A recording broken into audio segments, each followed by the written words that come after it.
में आकाश काला नहीं था, वो डरावना था। बादल ऐसे गरज रहे थे जैसे कोई भूखा दानव पहाड़ों को चबा रहा हो। मोहन की झोपड़ी के भीतर का सन्नाटा बाहर के शोर से भी अधिक भयानक था। गुड़िया के फटे हुए बिस्तर के पास बैठी राधा की रुलाई अब सिसकियों में बदल चुकी थी। उसने मोहन की ओर देखा, जो एक कोने में सिर झुकाए बैठा था। कुछ तो बोलो मोहन। पीतल के लोटे भर गए, आंगन की मिट्टी बह गई, पर इसकी देह की आग नहीं बुझ रही। मोहन ने धीरे से सिर उठाया। उसकी आंखें लाल थीं, नींद की कमी से नहीं बल्कि बेबसी के बोझ से। क्या बोलूं राधा, गांव का हकीम कह चुका है कि जड़ी बूटियां असर नहीं कर रही हैं। साहूकार ने उधार देने से मना कर दिया है, क्योंकि मेरे हाथ अब लकड़ी काटने लायक नहीं बचे। तभी गुड़िया ने एक लंबी और कष्टदायक सांस ली। उसका छोटा सा शरीर बुखार की ऐंठन में धनुष की तरह मुड़ गया। बाबा, पानी, वो बुदबुदाई।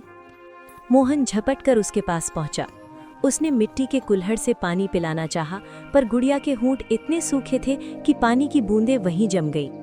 मोहन की आवाज में एक अजीब पत्थर जैसी दृढ़ता आ गई। राधा, अब प्रार्थना का समय निकल चुका है, अब युद्ध का समय है। युद्ध? किससे मोहन? नीलगिरी से। राधा का चेहरा पीला पड़ गया। उसने मोहन का हाथ पकड़ लिया। नहीं, उस नरभक्षी जंगल की ओर कदम भी मत रखना। लोग कहते हैं वहाँ हवाएं बातें करती हैं और पेड़ शिकार करते हैं। तो क्या मैं यहाँ बैठकर अपनी बेटी को मरते देखूं? वैद्य त्रिलोचन ने कहा था, नीलगिरी के उस पार जीवन पड़नी है। अगर वो सुबह से पहले नहीं आई तो ये घर कल शमशान होगा। मोहन ने अपनी पुरानी कुल्हाड़ी उठाई। उसके फल पर जंग लगा था, पर उसकी धार अब भी उसकी आंखों की तरह तेज थी। वो बारिश में बाहर निकला और सीधे वैद्य त्रिलोचन की कुटिया की ओर भागा। वैद्य अपनी पुरानी पोथियां समेट रहे थे। जब उन्होंने मोहन को इस हाल में देखा तो उनकी लंबी सफेद दाढ़ी कांप उठी। मोहन, तुम पागल हो गए हो? बाहर का मंजर देख रहे हो? वैद्य जी, मुझे रास्ते का नक्शा चाहिए। मोहन ने सीधे उनकी आंखों में देखकर कहा। वैद्य ने एक लंबी आह भरी। रास्ता नक्शों में नहीं, भाग्य में लिखा होता है बेटा। नीलगिरी का वो हिस्सा जिसे रजत वन कहते हैं, वहां जाने का मतलब है अपनी आत्मा का सौदा करना। वहां अमावस की रात को रक्षक नहीं, भक्षक जागते हैं। मेरे पास खोने के लिए आत्मा बची ही कहाँ है वैद्य जी? मेरी बेटी की हर सांस के साथ मेरी आत्मा मर रही है। वैद्य ने एक पुराना पीला पड़ चुका चमड़े का टुकड़ा निकाला। ये लो, पर याद रखना, जंगल में जो तुम देखोगे वो सच नहीं होगा, जो तुम सुनोगे वो सच नहीं होगा, केवल तुम्हारा संकल्प सच होगा। और वो मृग जिसके बारे में लोग कहानियां सुनाते हैं? वैद्य की आंखें गंभीर हो गईं। नीलवर्णी मृग वो जंगल का विवेक है। अगर वो मिला तो या तो तुम बच जाओगे या फिर वही तुम्हारी बलि लेगा। मोहन गांव की सीमा पर पहुंचा, जहां एक विशाल पीपल का पेड़ था। यहां से सोनपुर की रोशनी खत्म होती थी और नीलगिरी का अंधकार शुरू होता था। जैसे ही उसने पहला कदम रखा, उसे महसूस हुआ कि तापमान अचानक गिर गया है। बारिश अब ठंडी सुइयों की तरह चुभ रही थी। रुक जाओ मुसाफिर, एक भारी और गूंजती हुई आवाज आई। मोहन ठिठक गया। उसने कुल्हाड़ी कस ली। झाड़ियों से एक आकृति निकली। वो कोई इंसान नहीं था, पर पूरी तरह जानवर भी नहीं। उसकी देह पर पत्तों जैसा आवरण था। कौन हो तुम? मैं वो हूँ जो यहाँ से लौटने वालों की गिनती करता है। आज की गिनती 0 है। लौट जाओ लकड़हारे। तुम्हारी कुल्हाड़ी ने इस जंगल के बहुत पेड़ों का खून बहाया है। आज जंगल हिसाब मांग रहा है। मोहन ने डर का घूंट पीकर कहा, अगर हिसाब चाहिए तो ले लेना, पर दवा ले जाने के बाद। आज एक पिता खड़ा है, लकड़हारा नहीं। वो आकृति धुएं की तरह गायब हो गई, पर उसकी हंसी जंगल में देर तक गूंजती रही। उसी समय नीलगिरी के दूसरी ओर स्थित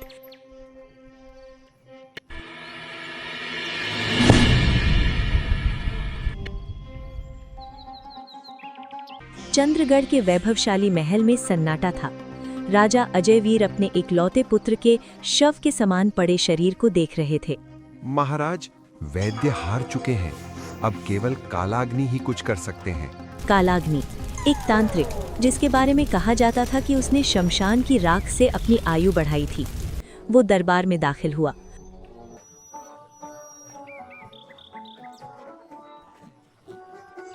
उसके गले में हड्डियों की माला थी। तांत्रिक की आवाज जैसे सूखी लकड़ियों के टूटने जैसी थी।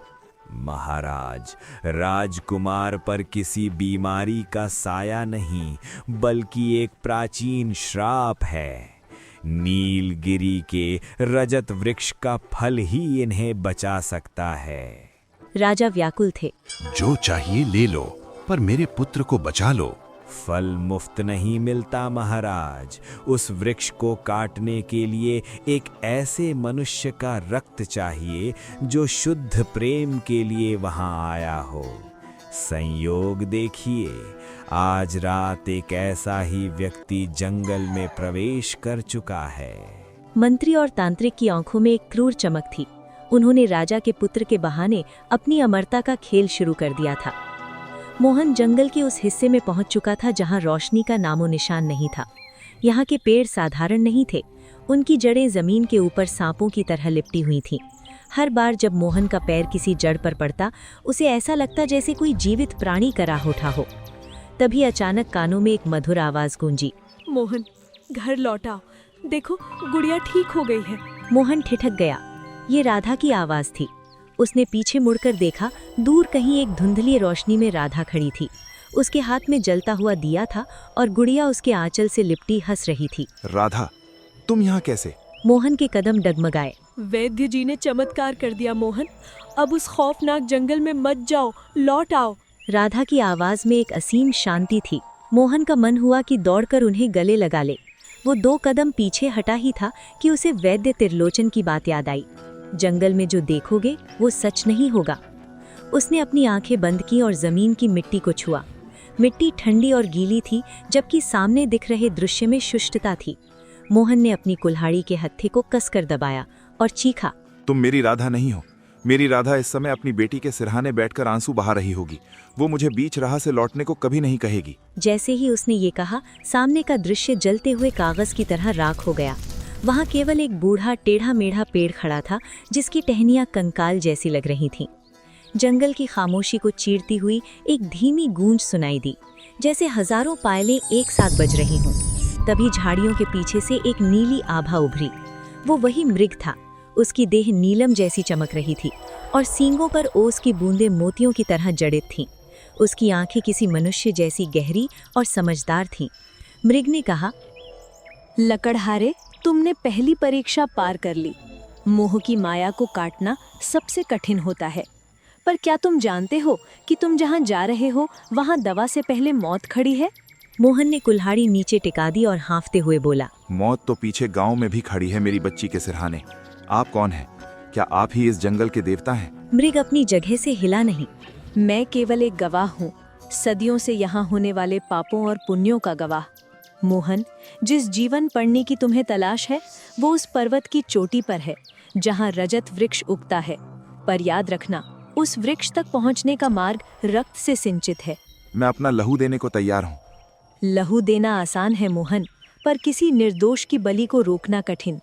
तुम्हारे पीछे कुछ शिकारी आ रहे हैं। उनके पास तलवारें हैं और उनके मन में लालच। वे तुम्हें रास्ता दिखाने के लिए इस्तेमाल करेंगे और अंत में तुम्हें ही रास्ते से हटा देंगे। मोहन ने पीछे मुड़कर देखा, दूर कहीं मशालों की रोशनी दिखाई दे रही थी। राजा अजयवीर के सैनिक जंगल में दाखिल हो चुके थे। राजा के सैनिकों का नेतृत्व मंत्री शत्रुघ्न कर रहा था। उसके साथ तांत्रिक कालाग्नि भी था, जो अपने तंत्र बल से मोहन के कदमों के निशानों को पहचान रहा था। जल्दी करो, वह लकड़हारा हमें उस वृक्ष तक ले जाएगा। जब तक वो प्रेमवश वृक्ष को नहीं छुएगा, उसकी शक्ति जागृत नहीं होगी। उधर मोहन मृग के बताए रास्ते पर भाग रहा था। रास्ता अब और कठिन हो गया था।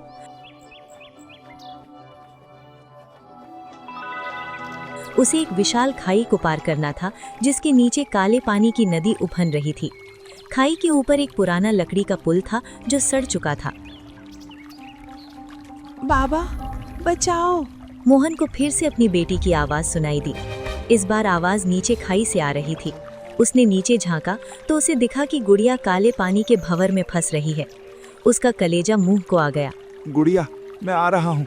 वो नीचे कूदने ही वाला था कि उसे एहसास हुआ ये फिर से वही माया है। पर इस बार ये माया इतनी शक्तिशाली थी कि उसे गुड़िया के रोने की गंध तक आ रही थी। ये झूठ है, ये झूठ है। मोहन ने खुद को झकझोरा। उसने अपनी हथेली पर कुल्हाड़ी की नोक से एक छोटा सा कट लगाया। शारीरिक दर्द ने उसके दिमाग को वास्तविकता से जोड़ दिया। जैसे ही दर्द हुआ, नीचे का दृश्य बदल गया। वो कोई नदी नहीं थी, बल्कि जहरीले कांटों की एक गहरी झाड़ी थी। उसने संभल कर पुल पार किया। जैसे ही वो दूसरी ओर पहुंचा, पुल चरमराहट के साथ टूटकर खाई में गिर गया। अब राजा के सैनिक पीछे रह गए थे, पर वो हार मानने वालों में से नहीं थे। पर्वत की चोटी पर पहुंचते पहुंचते मोहन का शरीर जवाब दे रहा था। उसके कपड़े फटे हुए थे और पैरों से खून रिस रहा था। पर तभी उसकी नज़र सामने पड़े दृश्य पर गई और उसकी सारी थकान मिट गई। सामने एक विशाल मैदान था, जिसके बीचों बीच रजत वृक्ष खड़ा था। वो वृक्ष ऐसा था जैसे उसे शुद्ध चांदी से ढाला गया हो। उसके पत्ते शीशे की तरह पारदर्शी थे, जो आपस में टकराने पर मधुर संगीत पैदा कर रहे थे।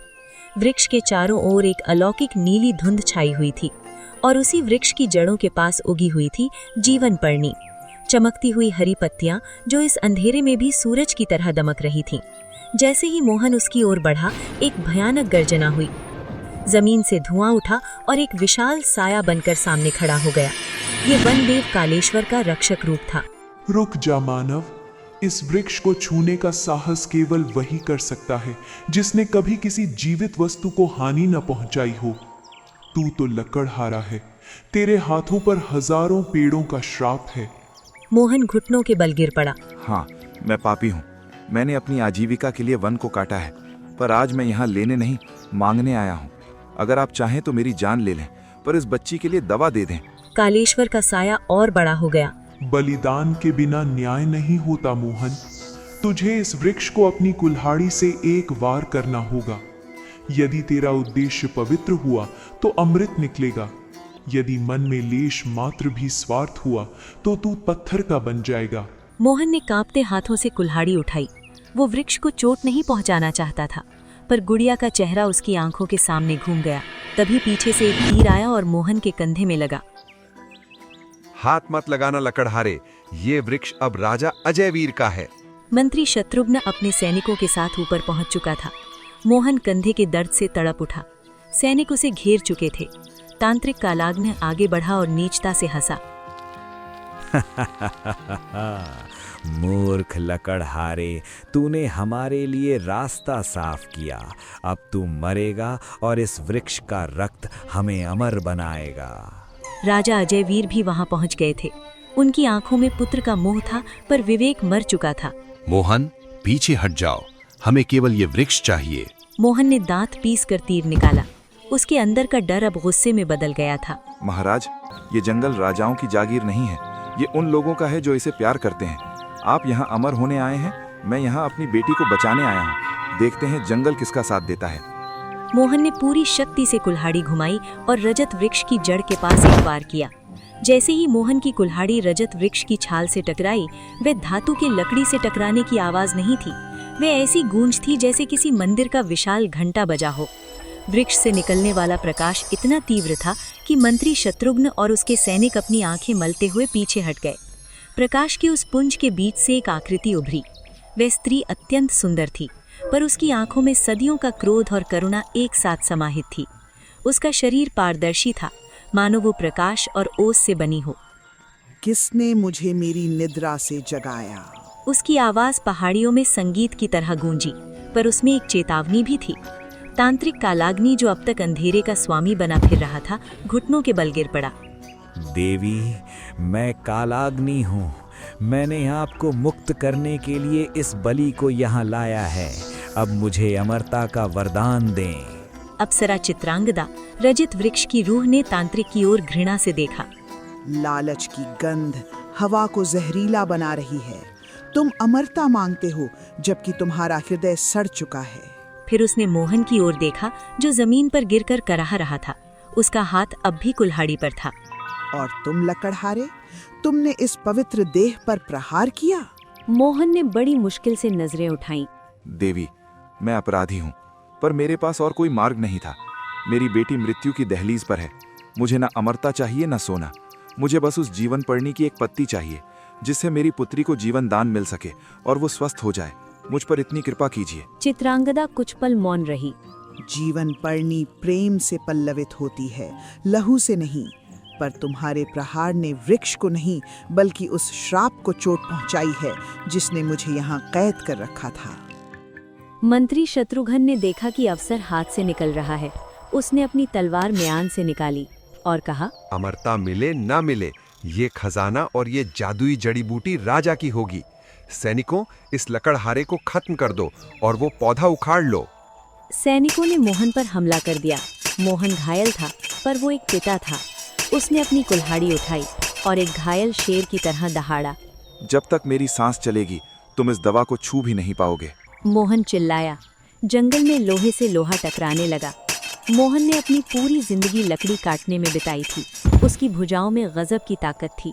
उसने पहले 2 सैनिकों के वार को अपनी कुल्हाड़ी के हत्थे पर रोका और उन्हें पीछे धकेल दिया, पर वो अकेला था और सैनिक अनेक। राजा अजय वीर चिल्लाए, नहीं रुको, ये सब गलत हो रहा है। पर मंत्री शत्रुघ्न अब राजा के नियंत्रण में नहीं था। महाराज, आप कमजोर हैं। अगर राजकुमार को बचाना है तो हमें ये सब करना ही होगा। अचानक जमीन कांपने लगी। चित्रांगदा ने अपना हाथ हवा में लहराया। नीलगिरी, अपने शत्रु को पहचान। पेड़ों की जड़ें, जो अब तक शांत थीं, अचानक जिंदा हो गईं। वे जमीन से बाहर निकलकर सांपों की तरह सैनिकों के पैरों में लिपट गईं। चीख पुकार मच गई। सैनिक अपनी तलवारों से जड़ों को काटने की कोशिश कर रहे थे, पर वे जड़ें पत्थर जैसी सख्त थीं। तांत्रिक कालाग्नि ने अपनी झोली से काली राख निकाली और मंत्र पढ़ने लगा। काली शक्तियों, इस वन की चेतना को बांध लो। हवा में काली धुंध छाने लगी, जो चित्रांगदा की नीले प्रकाश को निगलने लगी। तभी चित्रांगदा की आवाज मोहन के मन में गूंजी। लकड़हारे, तांत्रिक के पास एक ताबीज है जो उसकी शक्तियों का केंद्र है। उसे नष्ट करो, वरना ये पूरा वन आज जल जाएगा। मोहन ने अपनी पीड़ा को भुला दिया। वो तांत्रिक की ओर झपटा। मंत्री शत्रुघ्न ने उसका रास्ता रोकना चाहा, पर मोहन ने अपनी कुल्हाड़ी के पिछले हिस्से से उसके सिर पर प्रहार किया और उसे किनारे फेंक दिया। तांत्रिक और मोहन के बीच अब बस कुछ ही फीट की दूरी थी। तांत्रिक ने एक जलती हुई खोपड़ी मोहन की ओर फेंकी। मोहन ने हवा में ही उसे कुल्हाड़ी से काट दिया। वो तांत्रिक के गले लग गया और उसके गले से वो काले पत्थरों वाला ताबीज खींच लिया। इसे छोड़ दो। तांत्रिक चिल्लाया। उसकी आवाज अब मानवीय नहीं रही थी। मोहन ने ताबीज को जमीन पर रखा और अपनी कुल्हाड़ी की पूरी ताकत से उस पर प्रहार किया। एक भयानक चीख के साथ तांत्रिक का शरीर धुएं में बदलने लगा। काली धुंध छट गई। मैदान में सन्नाटा छा गया। सैनिक भाग चुके थे। तांत्रिक राख बन चुका था और मंत्री शत्रुघ्न अचेत पड़ा था। राजा अजय वीर घुटनों के बल बैठे रो रहे थे। तभी राजा ने सिसकते हुए कहा, देवी, मैं अपने पुत्र के मुंह में अंधा हो गया था। मैंने एक मासूम पिता की जान जोखिम में डाली। मुझे दंड दें। चित्रांगदा मोहन के पास पहुंची। मोहन अब पूरी तरह निढाल हो चुका था। मोहन, तुमने वन की रक्षा की है। जीवन पड़नी तुम्हारी है, पर क्या तुम जानते हो कि इसका मूल्य क्या है? मोहन ने कांपते हाथों से दवा की ओर इशारा किया। चाहे जो भी हो, मेरी गुड़िया की जिंदगी से ज्यादा कीमती तो नहीं है मेरे लिए। बस मेरी गुड़िया बच जाए।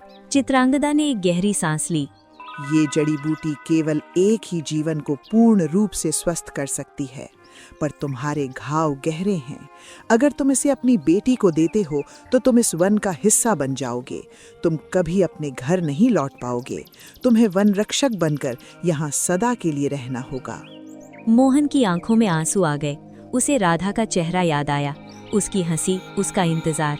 क्या वो ठीक रहेगी? हाँ, वो और राजा का पुत्र दोनों स्वस्थ होंगे, पर तुम्हें यहाँ एक पेड़ की तरह जमना होगा जो सदियों तक इस वन की रक्षा करेगा। मोहन ने मुस्कुराते हुए अपनी आंखें बंद कर ली। एक पिता के लिए उसकी संतान का जीवन ही उसका पुनर्जन्म है। मुझे स्वीकार है। महाराज, इसे लेकर जाएं। आधा राजकुमार को दें और आधा उस गांव की बच्ची को। ये मोहन का दान है। राजा ने कांपते हाथों से वो अर्घ लिया और कहा, और मोहन का क्या होगा? मोहन अब नीलगिरी का हृदय है। जैसे ही राजा वहां से प्रस्थान करने लगे, उन्होंने पीछे मुड़कर देखा। मोहन का शरीर धीरे धीरे पारदर्शी हो रहा था। उसके पैरों की जगह जड़ें निकल रही थीं और उसकी कुल्हाड़ी एक चमकते हुए पत्थर में तब्दील हो गई थी, जो अब वन का रक्षक स्तंभ था। तभी मोहन ने कहा, देवी, चित्रांगदा, क्या मैं कभी अपनी राधा को छू सकूंगा? क्या मैं अपनी गुड़िया को देख सकूंगा कि वो हंस रही है या रो रही है? चित्रांगदा ने उसकी आंखों में देखा, जिनमें अब आंसू नहीं बल्कि गोंद जैसा तरल पदार्थ था। मोहन, तुमने अमृत को चुना है। अमृत का अर्थ है शाश्वत होना, और शाश्वत होने के लिए वर्तमान का मोह छोड़ना पड़ता है। तुम उन्हें छू नहीं सकोगे, पर जब हवा चलेगी और उनके बालों को छुएगी तो वो तुम्हारा स्पर्श होगा। जब वे जंगल की ओर देखेंगी और उन्हें शांति मिलेगी तो वो तुम्हारी मुस्कुराहट होगी। मोहन का धड़ अब पूरी तरह छाल से ढक चुका था। उसकी कुल्हाड़ी जो उसके पास पड़ी थी धीरे धीरे नीली रोशनी सोखने लगी और एक विशाल रक्षक स्तंभ बन गई। तो यही मेरा भाग्य है। राजा अजयवीर जब पर्वत से नीचे उतरे तो उनकी आंखों में वो अहंकार नहीं था जो लेकर वे आए थे। उनके हाथों में वो पीतल का पात्र था जिसमें 2 जिंदगियों का सार और एक पिता का बलिदान बंद था।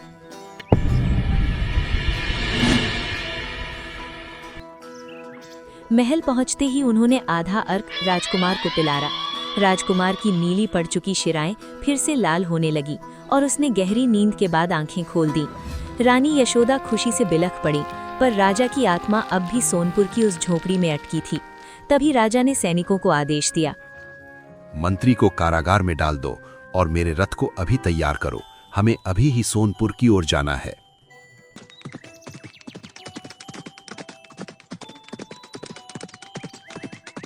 जब राजा सोनपुर पहुंचे तो भोर होने वाली थी।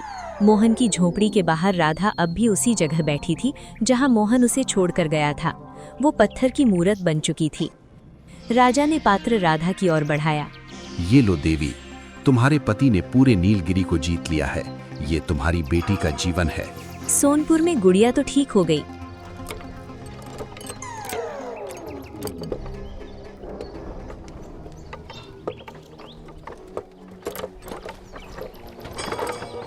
पर गांव वालों का नजरिया बदल गया। लोग मोहन को जादूगर या शापित मानने लगे। गांव के मुखिया ने उसके घर के बाहर चिल्लाकर कहा, राधा, तेरा पति उस शापित जंगल में गया और लौटा नहीं। वो राक्षस बन गया होगा। तू और तेरी बेटी इस गांव के लिए अशुभ हो। राधा जो अब तक खामोश थी बाहर निकली। उसकी आंखों में वो आग थी जो मोहन को वन भेजते समय नहीं थी। मुखिया जी, जिस पति को आप राक्षस कह रहे हैं उसी के कारण आज सोनपुर में बारिश हुई है और आपकी फसलें बची हैं। अगर मेरा पति शापित है तो उसका दिया हुआ पानी और अन्न क्यों खा रहे हो? मुखिया निरुत्तर हो गया, पर नफरत कम नहीं हुई। गुड़िया खिड़की से ये सब देख रही थी। उसे महसूस हो रहा था कि हवा कुछ कह रही है। तभी गुड़िया ने पास आकर कहा, माँ, बाबा दुखी हैं। वे पहाड़ पर हैं और वे रो रहे हैं। तुझे कैसे पता मेरी बच्ची? मुझे सुनाई दे रहा है। जंगल की हर पत्ती बाबा की आवाज में सिसक रही है। उधर महल में राजकुमार धर्मवीर अब 15 वर्ष का हो चुका था। धर्मवीर का मन पुराने पुस्तकालयों में नीलगिरी के रहस्य खोजने में लगा रहता था। एक रात धर्मवीर ने देखा कि उसके पिता गुप्त रूप से कहीं जा रहे हैं। वो उनके पीछे हो लिया। राजा अजयवीर जंगल की तलहटी में एक पुरानी शिला के पास पहुंचे और वहां घुटने टेक दिए। मित्र मोहन, धर्मवीर बड़ा हो गया है, पर वो अब भी नहीं जानता कि उसकी रगों में जो जीवन दौड़ रहा है वो तुम्हारा बलिदान है। मुझे डर है कि अगर उसे सच पता चला तो वो खुद को अपराधी मानेगा। धर्मवीर झाड़ियों के पीछे ये सुनकर सन्न रह गया। उसकी बीमारी, उसका जीवन सब एक अजनबी के त्याग पर टिका था। तभी एक नीली रोशनी चमकी। नीलवर्णी मृग धर्मवीर के सामने प्रकट हुआ। तभी मृग की आवाज उसके मन में गूंजी, सत्य भारी होता है राजकुमार। क्या तुम इस बोझ को उठाने के लिए तैयार हो, या तुम भी अपने पूर्वजों की तरह केवल सत्ता के पीछे भागोगे? मुझे तलवार नहीं, वो सत्य चाहिए जिससे मैं उस कर्ज को चुका सकूं। तांत्रिक कालाग्नि पूरी तरह मरा नहीं था। उसकी आत्मा का एक अंश उस टूटे हुए ताबीज में रह गया था जिसे मोहन ने कुल्हाड़ी से तोड़ा था। उस ताबीज का एक टुकड़ा मंत्री शत्रुघ्न ने जेल जाने से पहले अपने पास छिपा लिया था।